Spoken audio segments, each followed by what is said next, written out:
Delta CX, available for CX and UX consulting, projects, and training. Contact us for a free consultation. Hey everybody, it's me, Debbie Levitt from Delta CX, and today is Wednesday, May 6th, 2020. Welcome to May, if this is your first time here.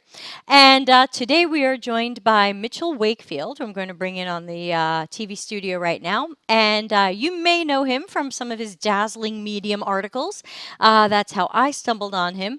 And we're going to be talking to him today about UX job title and job description red flags. You've probably noticed sometimes when you're looking at jobs and you're like, is this job for real? Is this job going to set me up to fail? Is this job a disaster? And Mitchell's got a lot of ideas around that, so I wanted to talk to him. And don't forget that we're live on YouTube and on LinkedIn. Please subscribe on YouTube at deltacx.tv. And so I'm going to open up all my little chat windows so that I can see all the things you guys have to say. So Mitchell, please introduce yourself. Yeah, so my name is Mitchell Wakefield. I work at NHS Digital as a user researcher, and I'm also a visiting lecturer at the Human-Computer Interaction program at the University of York.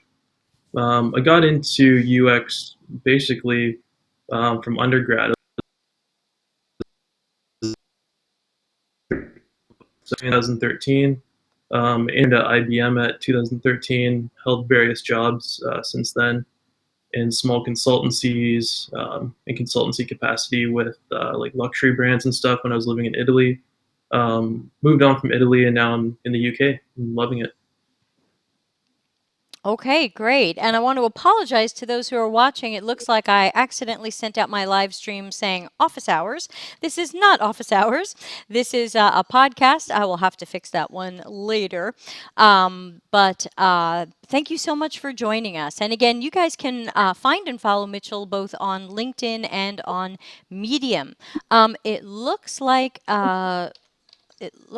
are live on YouTube, but not necessarily live on LinkedIn. That is something I didn't need today. So we might not have as many people joining us live as usual if LinkedIn has not notified them that we exist. But this is always available in the archives in the YouTube channel so people can watch it later. So you had written an article that I loved about UX job descriptions, and I think you had even said that some UX job descriptions are fake. Can you tell us a little bit about what's in that article and maybe even what drove you to write it? Yeah, so just zooming out as to why I wrote that. I hang out on the internet a lot on places like Reddit, on different Slack channels and stuff like that dedicated to user experience. And I even see on LinkedIn a lot of the time people just saying like, what are these UX jobs? Why are they throwing everything in the kitchen sink at a job description? And it kind of felt like it was an open secret that like a lot of companies hiring for UX, they're not really sure what they're hiring for. So, this has been on everyone's mind. And I feel like it's an open secret. So I wanted to kind of consolidate those thoughts into a Medium post.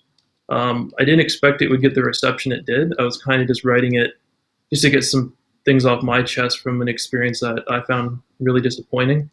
And yeah, I just kind of wrote it, put it live, and I think since I put it live like a year or so ago, it's gotten like 5,000 likes on it and just like tens of thousands of views. And I get emails and messages at least a few times a month, people saying like, oh, how do I escape this fake UX job, or like, what should I do to kind of avoid kind of being in a disappointing experience where it's not actually legitimate. So I kind of just broke down in the article just different things that people should watch out for. Yeah, so I found the article now, Fake UX Jobs and How to Spot Them and Avoid Them, and it's from July 2018. You have over 6,000 claps, so you have definitely, people have seen this a lot. So walking through some of those red flags that you talk about in your article, you talk about job descriptions that emphasize coding, visual design, or marketing over user research. Can you tell the people watching what that might look like? What are some common maybe phrases in job descriptions, if you know of any, that would clue people in that maybe this isn't what they think? Yeah. So a job description that says like we're looking for a UX designer, UX UI designer, but then you look at the actual content of the job description and they're asking for things like pixel perfect design or things like high res mockups and things like that, and you can tell that they're really driving home the point of, we want this perfect visual masterpiece, but there's nothing actually underlining the context of, okay, what are the user needs? What's the user research here? What's actually informing design? How are you taking a process of evidence-based decision making? If that's completely absent in a job post, that's a major, major red flag. And if you're a UI designer or if you're a graphic designer, then that's most likely a place that you'd be comfortable. That's completely okay. But if they're actually using the phrase UX and there's no context of actual, face-to-face human interaction or actually spending time with users in the context of problem solving, that's a huge red flag. And that leads to the next point that you make in the article, which is about no visible sign of user-centered, evidence-based decision-making. So very often, a lot of these, at least from what I've seen, a lot of the bullet points in a job description will make it seem like you said, pixel-perfect mock-ups and high-fidelity wireframes and prototypes and agile environment, and they never seem to cover anything that sounds like research or testing. It sounds like they hope you'll sketch some pretty screens. Yeah, and a really UX theater. I came across this, but it's like, are you actually engaging with users or are you just taking part in something called UX theater? So are you playing with post-its on a wall? Are you drawing doodles on a whiteboard? Are you kind of just saying, I think like the user? Because if you're doing that, you're just taking part in something called UX theater. You're not actually spending time with users. You're not immersing yourself in their context. So I think a lot of it comes down to basically some companies using it as a marketing gimmick. I know that sounds kind of negative to say, but it is true. And I think a lot of it also comes down to lack of maturity, because I think what's happening is a lot of hiring managers and a lot of people from companies, they read an article or two and they're like, oh, we need this UX thing. And they put a hiring thing out there saying like, we need a UX person to come and join our organization. Right. What do these But people then, even do? yeah, and then they don't have the actual maturity within their context of business to support that actual job. So it's just like, what are we doing here? What's going on to our industry? And this is what happens. And this is going to sound very negative. I know I'm on a soapbox right now, but this is what happens when an entire field has no regulation. Anyone can do anything. Anyone can say they are whoever they are. Any company can hang a shingle and say, hey, we're hiring for this position or that position. You don't know if you're getting qualified people, and you also don't know if you're a legitimate practitioner, if you're entering into a actual legitimate organization. So yeah, just zooming up from there, I think one of the reasons I wrote that article and one of the reasons I am vocal about this is because I want to protect this industry and I want to protect this field because I care. And it's not right what some companies are doing. Absolutely. There's so many points there I wanted to jump on, but you were on a roll, and I didn't want to interrupt you. There's so many ugly things out there, and I also find that a lot of companies who think they want UX don't even know how to assess a candidate. So they'll open up some sort of UX job using buzzwords they found when they Googled UX, but then when candidates come in, they don't even know how to make sense of their portfolio. They don't know how to assess if someone's talented or not, skilled or not, ready for that level or not. And all kinds of people get hired. All kinds of qualified or unqualified people get hired. That's a whole other story. That's a whole other podcast of, oh my God, stop hiring unqualified people. Please, get some help writing your job descriptions and assessing candidates. And there's something else you said, and I forgot, and I really got to write down notes as you go, because I know you're going to say a lot of great things. I'm going to write it down. But you were also saying in the article that sometimes a red flag in a UX job description is language in the description that makes it sound like you might be a UX island of one, that there really isn't going to be any other UX people in the company. They might try to make that sound good, like everything's going to be you. And I know, playing into what we talked about titles, I'm seeing a lot of jobs lately, and I'm looking at director of UX jobs for myself.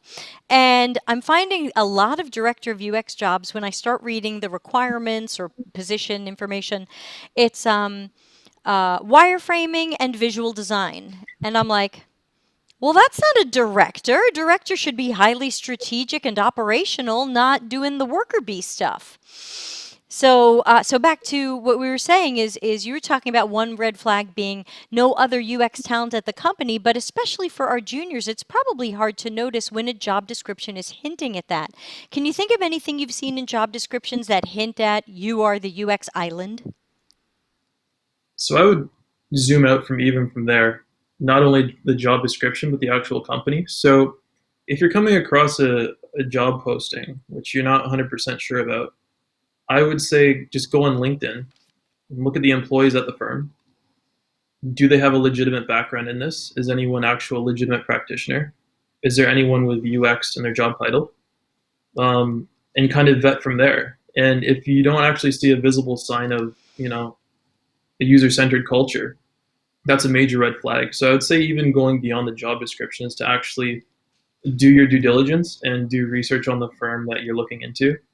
With that said, there's always going to be companies out there, the Googles of the world, the Microsofts of the world, where it's just kind of a no-brainer that it is a mature culture. But if you're coming across a job post where you're like, "Oh, I'm not sure about this, but I don't know where to look or I don't know where to get more signals," definitely go on LinkedIn.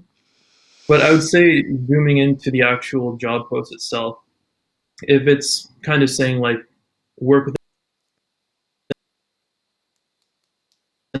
for user, something like that, then that might be a signal that's like, okay, you're going to be the only person. You're going to have to be putting out a lot of fires, going into a lot of battles, perhaps with people who don't understand a user-centered way of working.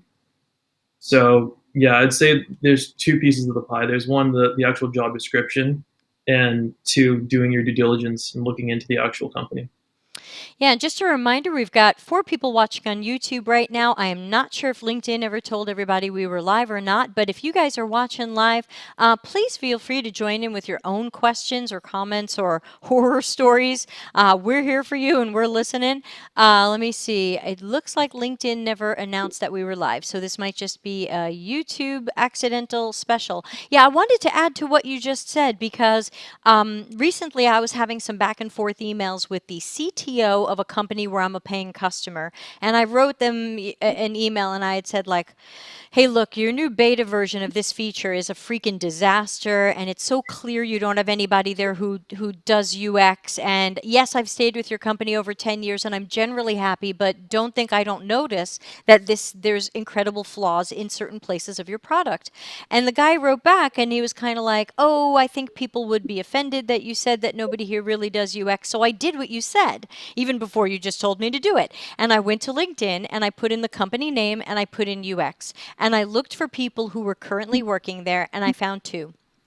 And one guy's LinkedIn had just this company and then a master's degree in finance.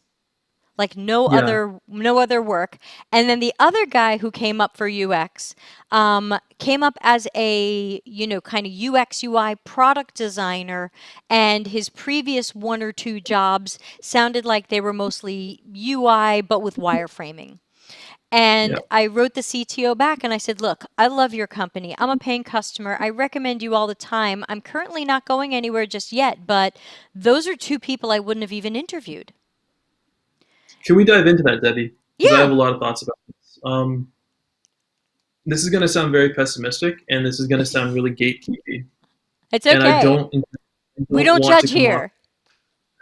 I don't want to come off as a gatekeeper, but this field is becoming oversubscribed, and I think a lot of what's happening right now is people see UX as a low barrier way to get a well-paying tech job.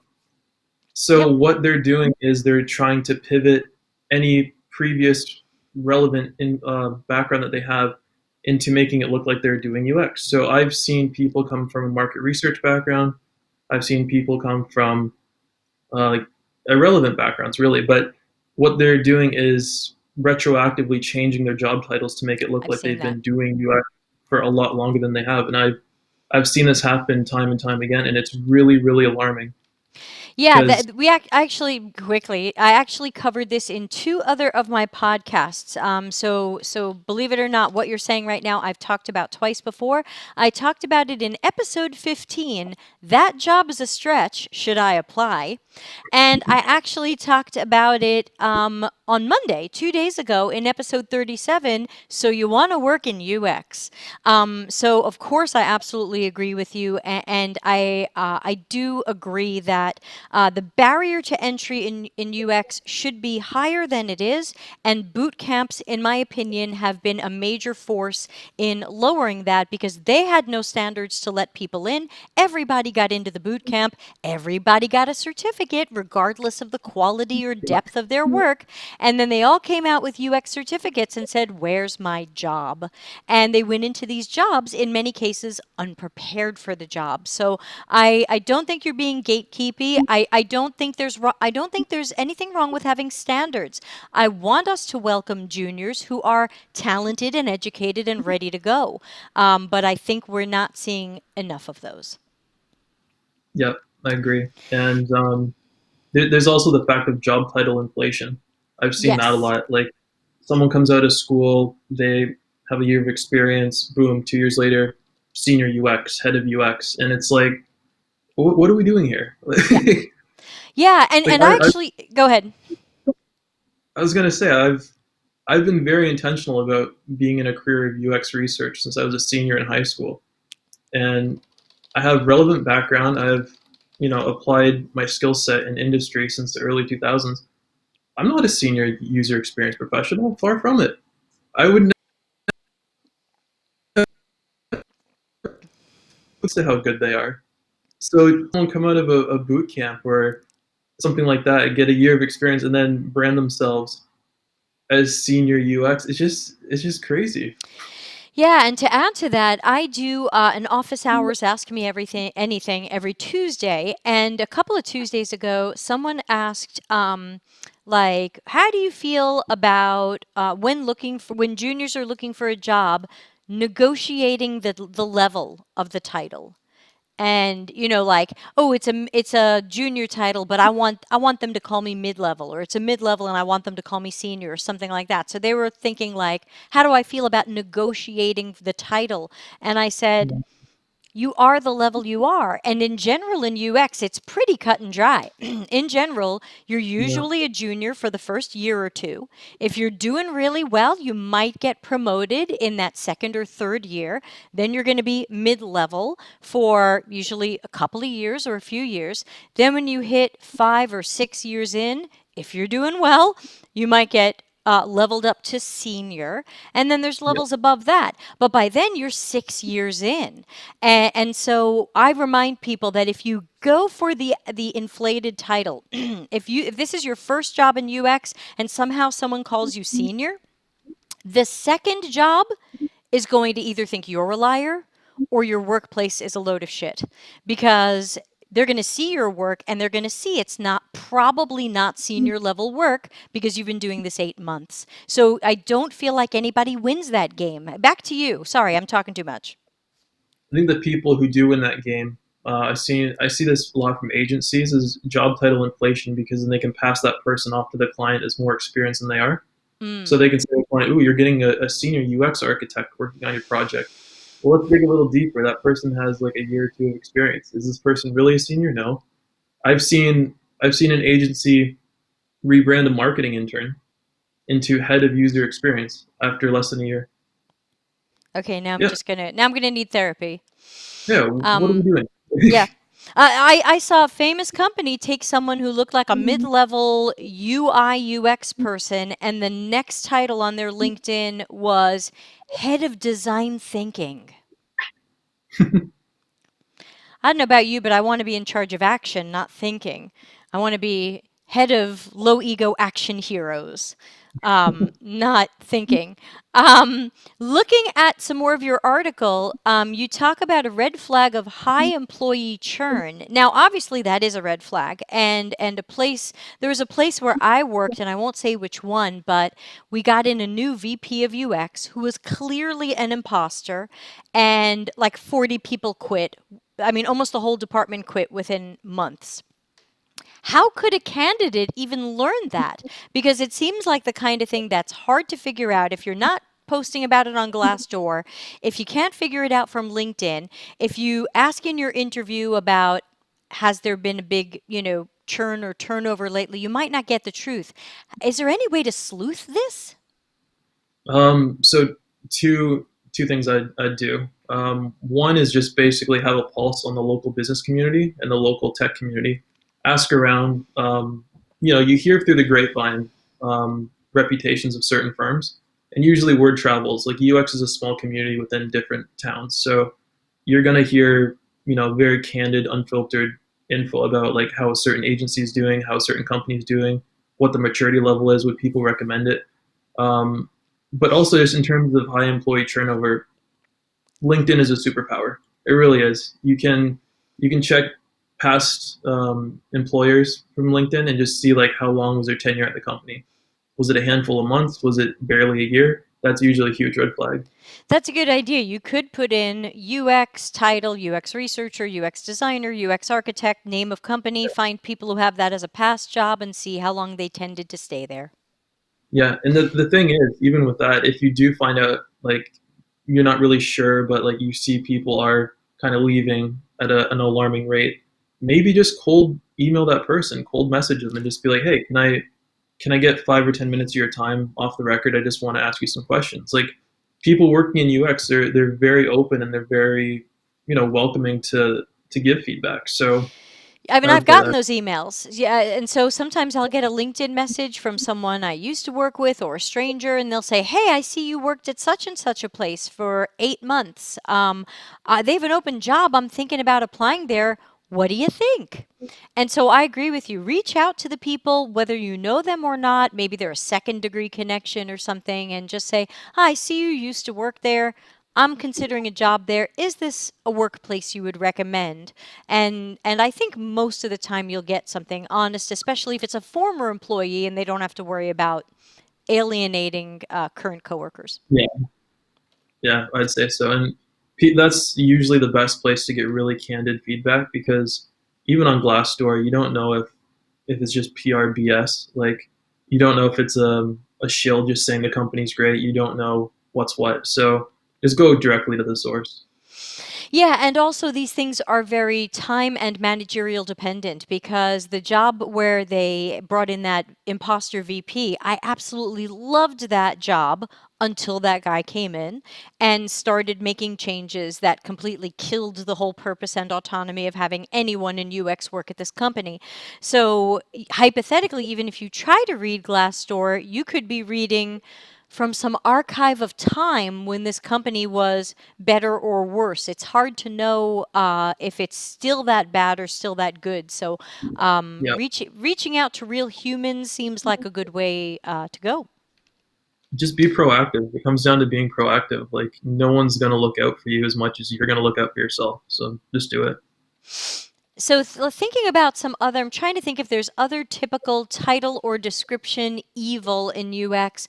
I think one for me would be the Super Godzilla unicorn. To me, I call it the job that sets you up to fail because they want so many disparate, like disconnected things. Like you're going to have Yeah. to do UX research, testing, design, information architecture, visual design, illustration, and some front end coding. Yeah.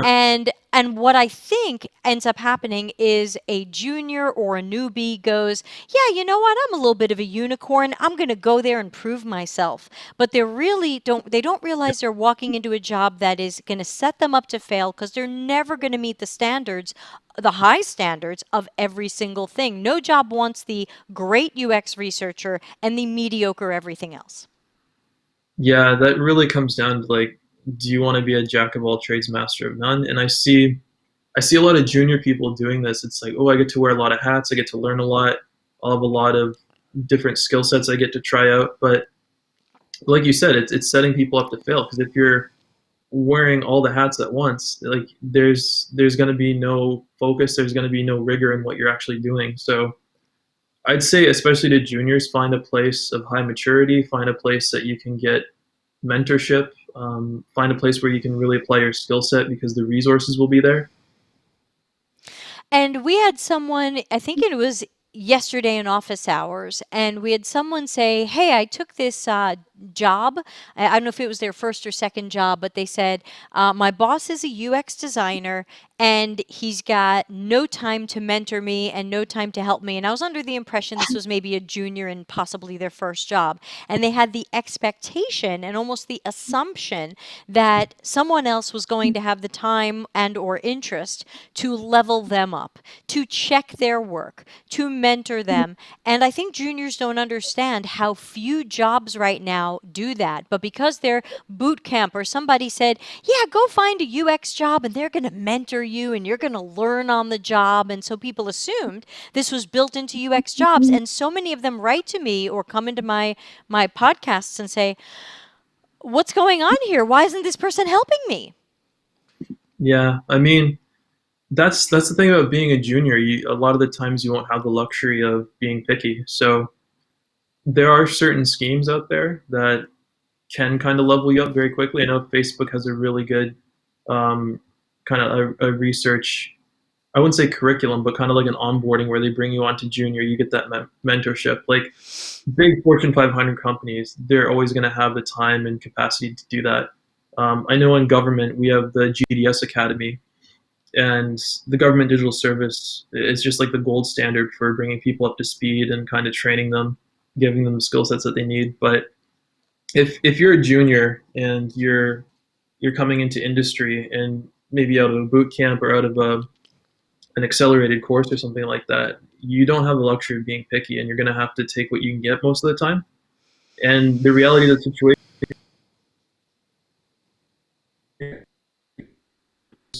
it's the reality of the situation. Yeah, it is. And I wish people could be pickier because then they're all surprised that their expectations were broken. So the main thing that I'm trying to get across to juniors is if you are specifically looking for an environment that has a certain amount of mentorship or coaching or a certain style or amount of work reviews, ask that during the interview process. You shouldn't be surprised later that you're not getting some sort of mentoring or leadership. If ask during the interviews, what's my relationship with my manager? Will my manager be reviewing my work? You know, I don't think these are. Do you think these are inappropriate questions to ask? Do they make the junior look helpless, turtle on back? No, I wouldn't say it makes you look bad or helpless. It's a good question to ask, but at the same time, it's a You might have tricky to take scale. the job anyway. Yeah, it really is a tricky scale to operate, because as a junior, you don't want to come across as too picky or too elitist. Maybe you're applying to a startup that's fast moving. They don't have a lot of capacity to give you that time or mentorship, but maybe that's the only thing on the table. So it really is a tricky question on like the give and take of that. And one thing that I recommend, and I said this in Monday's podcast, I'll keep saying it, is I do believe that people should be getting mentors and coaches. There's always more to learn, and especially if your job is not going to play that role for you, look for that free mentor or that paid coach. You took piano lessons, you go to yoga class, you pay for stuff when you want to know more and get better at it. And I think that especially if you have a job where this is tough and you might be in over your head, especially you're at a fast moving startup and they're expecting stuff from you and this was not what it was like at the boot camp. It would be great to have that mentor or coach who can review your work and help set you in the right direction. And even if that's a paid relationship, it would you're paying for learning that you can't get anywhere else. So I do recommend that. What are your thoughts on mentorship and coaching as maybe a replacement for some of what they think they're going to get from jobs? Yeah, absolutely. Paid coaching and mentorship, it's great if you're not actually getting that on the job site. You can always be proactive, and if you have the money, absolutely, that's an option. There's tons of communities out there. There's Research Ops, which is a great Slack community. Mixed Methods, which is a really great Slack community. And if you just post questions there, maybe you'll get a signal back from a senior manager, kind of giving you some insights. But yeah, again, it just comes down to being proactive. If you're not actually finding that the context of your job environment is giving you the feedback you need to actually grow as a UX professional, then reach out and see what's out there. Yeah, and just a quick reminder, especially to juniors who might not be familiar with this, remember that some or all of the work at your company might be confidential. So if you are in these Slack communities, Mm. don't go posting all of your Yeah, work. yeah, right. That's another good reason to have that private mentor because, like with the people I coach and mentor, I make them sign a contract that says anything they show me, I keep confidential. And so they can have some trust that I'm not going to be like, hey, everybody, Sony's working on this. So just be careful if you are in those Slack communities. You might want to ask more general questions about what you're doing and not post your actual work, as it could get you in some legal trouble. And also, like Mitchell keeps saying, the UX community is small and people's memories are long, and they might remember the guy or gal or other who posted that confidential thing to the Slack channel of 10,000 people. Yeah, you always have to be careful with that sort of thing. Yes. Okay. So we don't have any questions today. Part of it is LinkedIn didn't tell anybody we were live, so I apologize that we've missed out on some live LinkedIn viewers. This podcast will be going out as they do all the time. Tomorrow it will go out on iTunes, Spotify, and Google Play as audio only, so you guys can always find Mitchell. But let's circle back to our original. We said job title and description red flags. Can you think of other title and description red flags that maybe we didn't cover yet? Hmm. I probably have a bunch of others on that article. I can't remember. I think we covered I'm the poking through your article, and I think we hit some of the high notes. You talked about um, a culture that focuses on output rather than outcome, but I find I usually can't figure that out until I'm at the company. But again, this might be where contacting people and asking them what the day-to-day work is really like would help answer that. Yeah, and I think even through the interview process within this framework of understanding if they're output driven or outcome driven, and I'm saying that in my funny Canadian accent, I'm aware, but this understanding within the interview process, it's people forget this so much. You're interviewing the company just as much as they're interviewing you. Right. Like this is your life. Do you actually want to spend time in this company and give a piece of your life away to working within this context? You want to respect the people you're working with.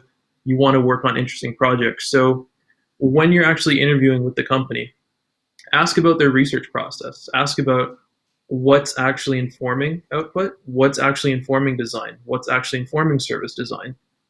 What's the context behind this piece of work? What were the iterations? What research led to those iterations? Asking questions like this, it can really kind of bring to the forefront what the maturity level is. If all you're hearing is like, oh, we guerrilla tested this with 5 users and they liked it, so we shipped it. It's like, okay, We voted amongst ourselves on the best idea, and that's the one we built. yeah, exactly. Stuff like that. That's a pretty high signal that the maturity level just isn't there. So kind of having a deeper dive into the context of what's actually informing design, I would say that's a really good signal in understanding what kind of culture the company actually has. Yeah, that's a great idea. And I was also thinking about a question we got on last night's office hours where someone said, I just took a new job. And in my first week, I asked my manager, what are the goals of my job? And my manager didn't know. And we ended up speaking at further length about this. But my thought was, that sounds like a good question to ask during the interview process. Like, what are your expectations for my job, whether I'm UX researcher, UX designer, UX architect, whatever they're going to call it? Um, hey, what would you see as success? In 6 months from now, what will I say that I did? In a year from now, what will I say that I did? What are the goals and expectations for my job? And I think we as practitioners have to do a little bit of clever digging to find out whether this job is going to allow us to be problem solvers or expect us to be order takers. Yeah, absolutely. And I think just off the back of that, the whole order taker thing, if you're a junior and you're coming into a work environment where they're just being told, oh, we don't have time for user research, or we just want you to ship this, etc. Unfortunately, a lot of times you won't have the political capital to actually influence change. So I think that's why this is so important. You want to make sure you're entering a mature organization because once you actually get into the context as a junior of working at a place where you're like, oh crap, there are no resources here, the maturity level is not here. I'm trying to change things, but I can't. You just can't win, unfortunately. So again, just doing your due diligence, it's really key. Yeah, and I made a note there. Sometimes I've spoken to some people who were at different levels, and they had applied to companies that, let's just say, had some notoriously questionable ethics. Mm, And I've said to those people, "Are you sure you're going to want that company on your resume? That's a company that we're all kind of squinting at a little bit now and not too sure about. And if more garbage comes out about that company, you could end up looking pretty bad on your resume." Some interviewer might be like, "And why did you stay there 2 years given what they were doing?" yeah. And what I often hear from the people when I run this by them is they say, "Well, maybe I can change it." And I'm like, "You think you're going to show up and change Facebook's ethics? Mm, You? You think they want to change and they're just waiting for you to drop by?" So I think it's great to have these fantasies. It's great to be a change agent. It's great to want to be a change agent. But I think we have to be realistic that there are some companies whose ethics or approaches or decisions, we just can't show up and change them. yeah. And unfortunately, not naming any names. I see this a lot with agencies where they're promoting work and saying, we do UX, and there's a lot of case studies out there which are either complete fabrications or really, really stretching the truth in terms of what was the success and what was actually delivered and the methodology behind it. I'm seeing a lot of marketing and graphic design centric agencies saying, "Hey, we do UX," and then they're putting these case studies online. It's like, did that actually happen? I don't think that actually happened. So, yeah. Yeah, that's scoreboard baby, as Larry Marine always says. And also, when I did some digging on like what are the successes of design thinking or design sprints, almost everything I found in my research was emotional. It was like, well, after a design sprint, we really enjoyed working together. We had a nice team camaraderie sketching solutions. Everybody enjoyed sketching solutions. And I'm UX starting to, theory. Yeah. no UX required, evidently. Just be a design thinker. And I'm finding that some juniors are gravitating to design thinking and gravitating to some of these things because that's the easy way out. I don't have to really do too much research. I don't have to do too much design. It's all going to be group exercises. Yeah, I How do mean we keep that UX from going in that direction, even though that's off topic?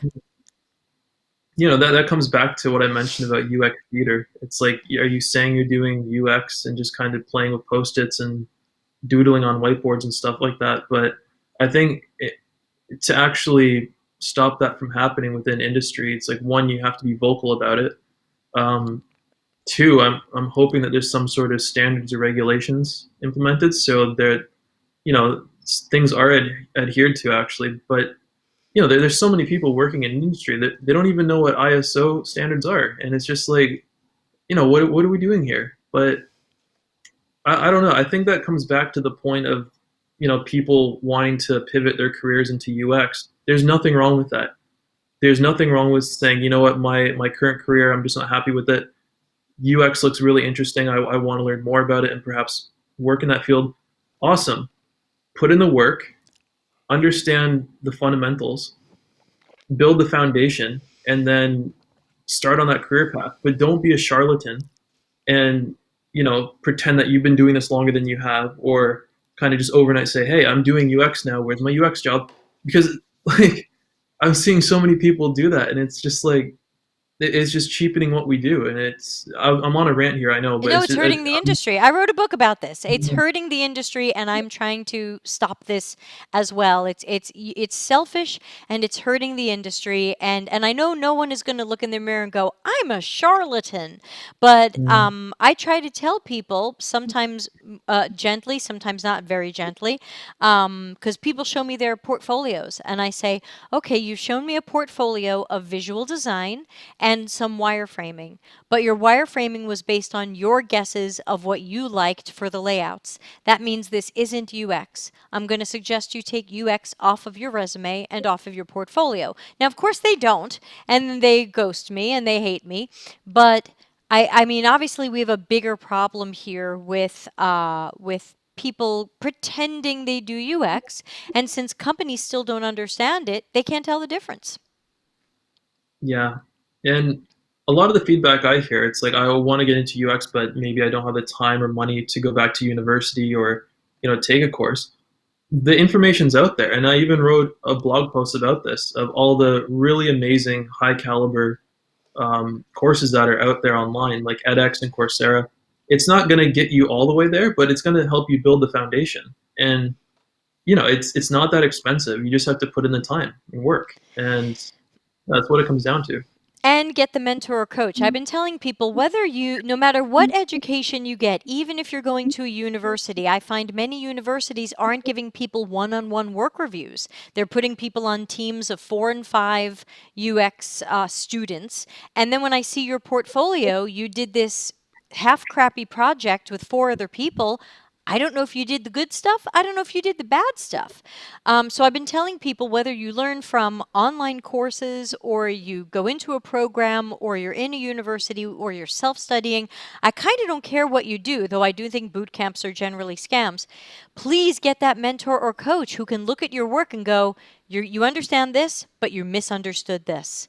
And I think that's going to help people level up. I had someone who I mentor say to me that they learned more from an hour phone call with me than they did from their entire time at a boot camp called Block. Oh boy. Do you want to talk about boot camp for a second? I think we might as well. We've got 5 people in YouTube watching. Hello, 5 people in YouTube. Please leave us any comments or questions. I'm watching the chat room if you want to join in. I am super against boot camps, and you may or may not know that Don Norman announced he's going to take the next year or so and redefine UX education, which I hope will come with those standards that you keep talking about. But you tell me your thoughts about this stuff. Yeah, so what I find, I wrote an article about this, like if you're looking into a boot camp, some questions you should be asking. Oh, yeah, I loved that And article. yeah, so basically what I find is boot camps work really well for a certain type of person. So let's say you're a person who's looking to get into UX and you just graduated with a bachelor's degree of cognitive psychology or applied anthropology or ethnography, something like that, interaction design. You have the foundation there and you want to level up a little bit in terms of understanding human-centered design, the actual process behind that, what working in industry might look like, etc. I find boot camps work fairly well for that specific demographic, for that specific type of person. What I'm finding is a lot of people, they come from unrelated backgrounds and they're like, oh, this 6-week boot camp is going to get me there. They're saying that 95% of people land a job right out of that boot camp. Oh, that sounds amazing. And So make then they go, $100,000 a year. yeah. So they go through that process, but what they don't understand is that these actual success percentage rates, they've been gamified and they're counting like short-term contract work or people who were previously employed and went back to their employer, they're counting that as a placement. So all the content marketing out there, it's not legitimate.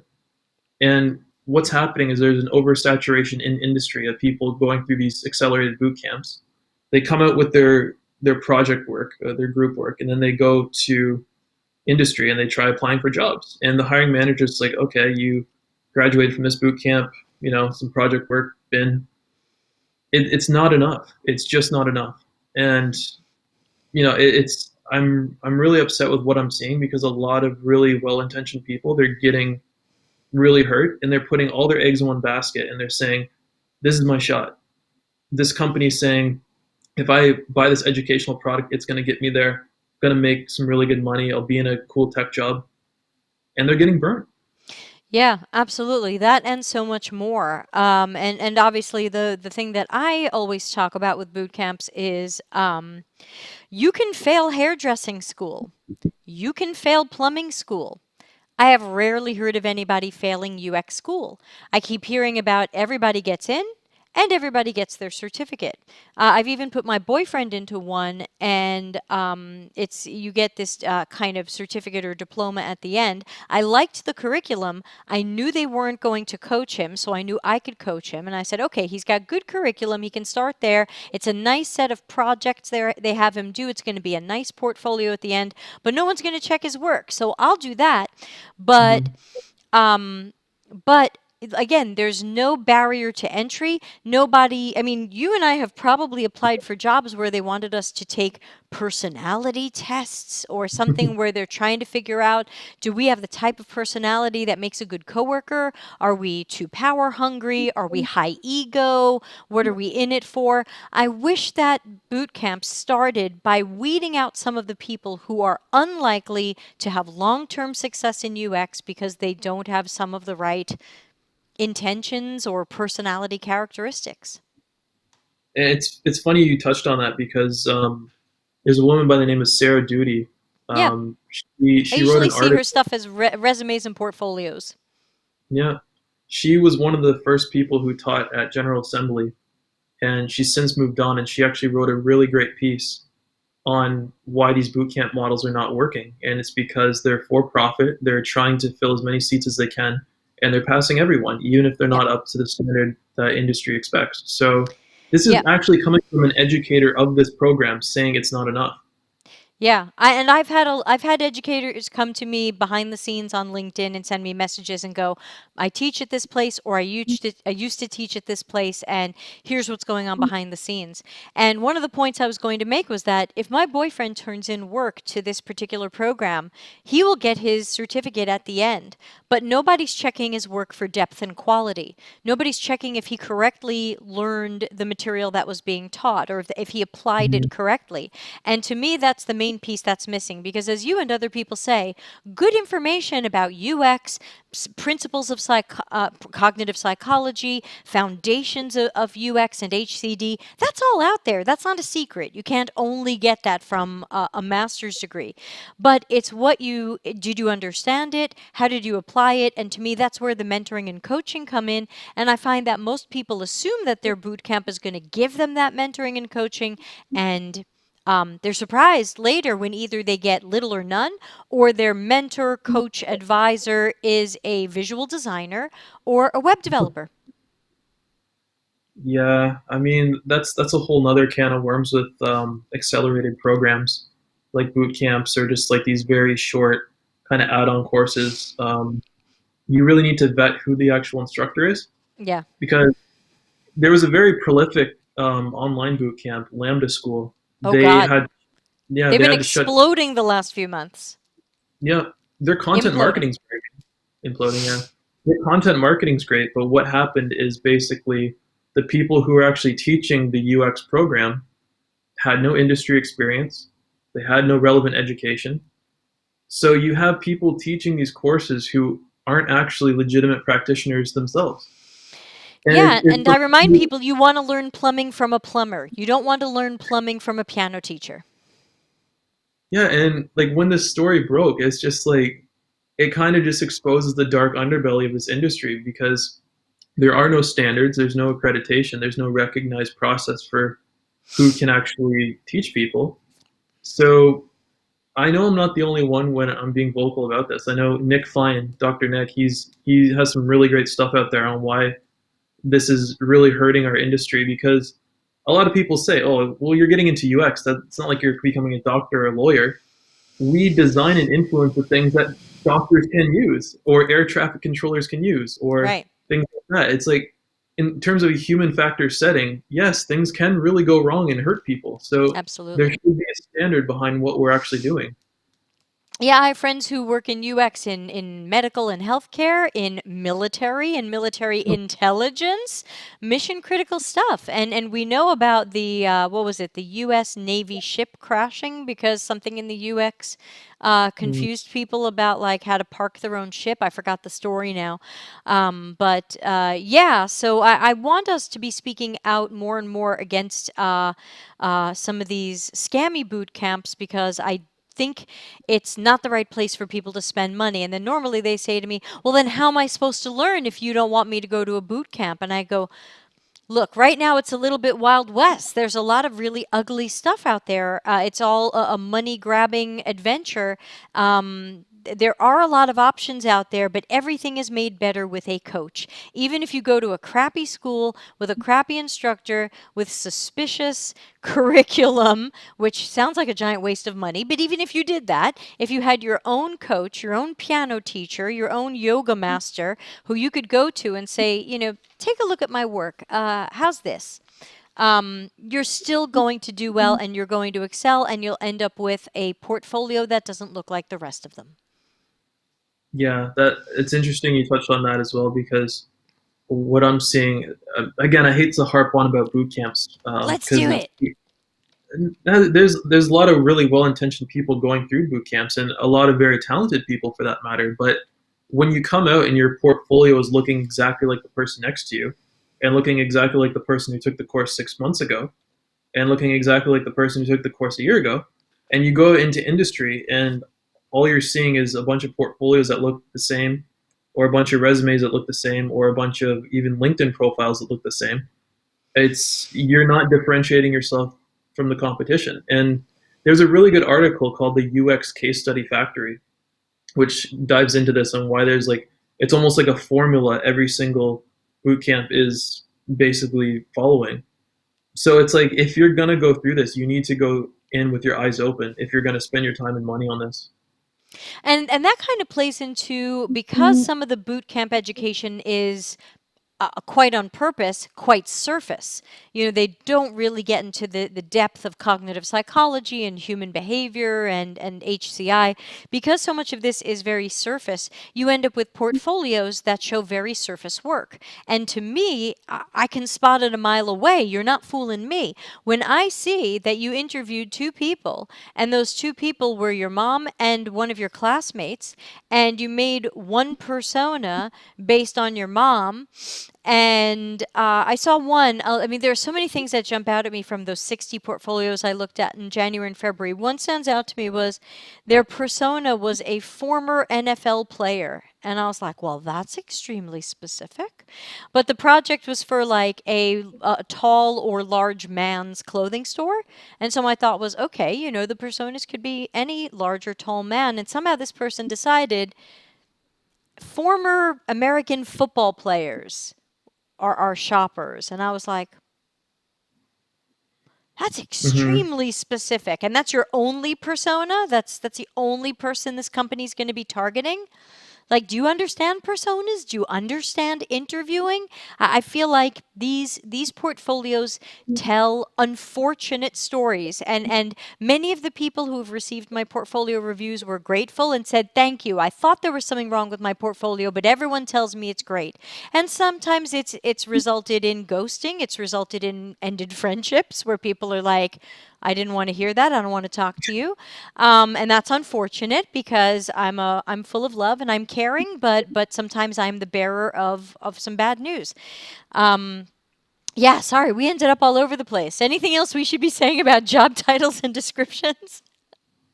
Another thing when it comes to job titles, not even job titles, but like if you're interviewing with a company and you want to be sure you're going into an actual mature company, is basically look at the people who might have UX in their job title.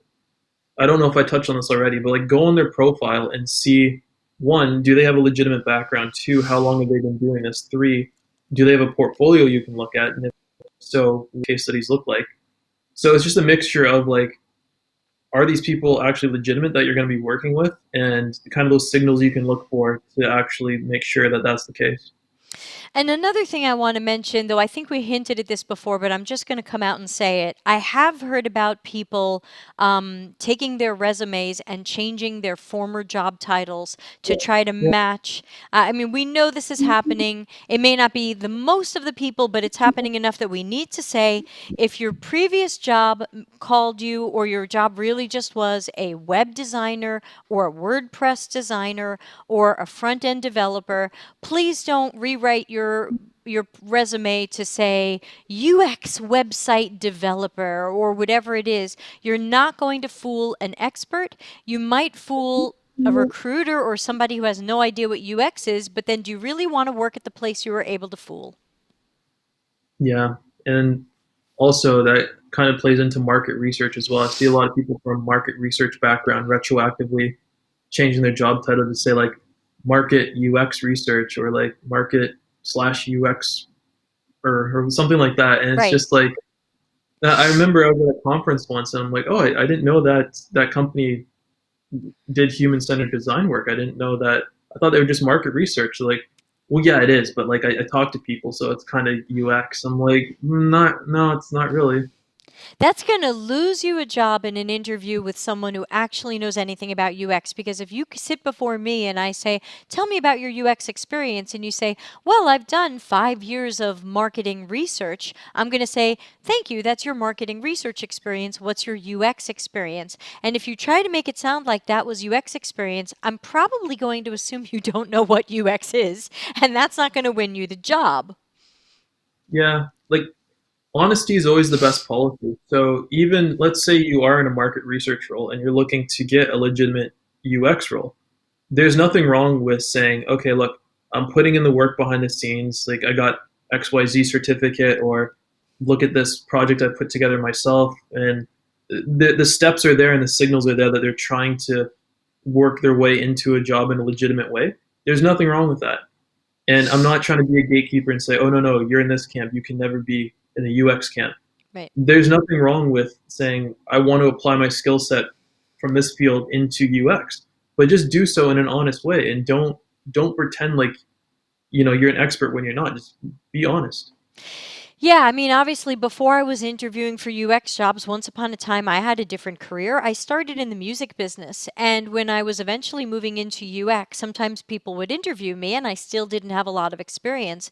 And sometimes I would say, well, this is my UX experience and I can speak to this. And this is what I did before it. And here's some things. And I've tended to focus on the personality traits that were required for the particular music business job that I had and how I felt that they were good personality traits in UX jobs.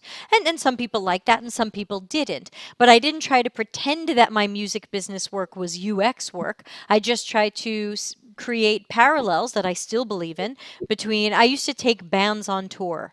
So let's talk about coordinating people, organization, manipulating people, convincing them of stuff they don't want to do, talking people into stuff. So there were some things that to me were similar to what I've ended up having to do in UX to defend an idea or speak up for the user and things like that. We actually have a comment from the YouTube channel. Good friend Louie, good to see you, Louie, also in the UK, says most of what is called a UX case study is in fact a showcase. A case study is a research tool that compares subjects and things in real scenarios. A personal redesign of a site is not a use case. I've got to agree with him. When I see some of these portfolio projects that are like, this accountant wanted me to redesign their website, and I think, okay, that's a website design project, but to me, it's not a UX project if it didn't have some aspect of user-centered design or human-centered design with research, architecture, design, testing. If you just made a page better based on what you think is better, kind of not a UX project. What do you think? Yeah, no, I would agree with that. Like I've seen so many Spotify redesigns, it's not even funny. But like even going beyond that, some of the most interesting portfolio work and user-centered design work I've seen is actually not even web-based or mobile-based. It's I think one just jogs my memory. It was like a cup holder, and this person did a really interesting approach of researching different problems people have and taking a really ethnographic approach to problem solving, and it was just so interesting. So just zooming out from technology, it doesn't always need to be tech centered. Like yes, we do work in technology, but just take a look at the world around you. You can apply research skill sets to anything and have a really interesting and unique case study. And we're going to have to wrap up soon. We actually made it to an hour. I can't believe it, but we've got a couple more comments in the YouTube chat room. Yeah. Now that everyone's awake. Now everyone's somehow awake. Louis says, a use case is like a documentary. If it's not based on real scenarios, it can't be called a documentary. Okay. Neha joined us. I know she's a visual designer who's going through a boot camp now because she's come to some of my other podcasts, so I've gotten to know her a little bit. She says the majority of app design projects don't have an extensive UX research phase due to either budget constraint or impatient designer eager to jump on the tools. Now, I'm not sure if she's talking about what she's seeing in her boot camp. She says UX research is often seen as inconvenience. In that case, would you suggest designers to develop a design success strategy considering KPIs and business objectives? It sounds like she's asking, what should we do if UX research is being deprioritized or skimped on, which is none of the topics we've been talking about, but what would you say to that? Find a new job. Yeah. I've been in this situation before where user research was seen as an impediment to quick delivery. There's no winning, especially if you're junior. If they're not taking user-centered design seriously, just go to a different company that actually appreciates it. Yeah, I remind people that when a company builds something on guesses and assumptions, it's huge risk for the company, and it's probably not going to do well in the short or long term. And it's a place where you're not going to be understood or appreciated. So it's probably a place I wouldn't last very long either. Because you can't just, because you can listen to KPIs, you can listen to business objectives, but in UX, we are trying to build something with customer value that solves customer problems. That means we can't just go by what stakeholders say they want done. Yeah, Don Norman says, in a way, the key job of the UX practitioner, and I'm paraphrasing him, is to find what the problems are, not just take someone's word for it and start coming up with solutions. Yeah, so we should wrap up. I'm sorry to keep you so long and keep you from your work day, because evidently it's Wednesday. So tell everybody where they can find you online. They can find you on Medium and follow you there. They can find you on Facebook. Do you tweet, or do you have a website? How should people connect with you? Yeah, first of all, I just want to thank you for having me on the podcast. People watching in the future, this is my quarantine hair, so haven't had a haircut for ages. And evidently, I've made it through this whole podcast without swearing, so that's crazy. So, I think I swore, so I have to check the box. Okay, so you can also follow me on Medium. So connect with me on LinkedIn if you want to. I'm always up for a chat. So yeah, thanks for having me. Great. Thank you. And quick closing show notes. Just a reminder that there's going to be a mountain of podcasts from me and some guests this month. I've got so many things planned. It's almost scary. And so check the calendar. I posted it today on LinkedIn. Check the calendar of upcoming stuff.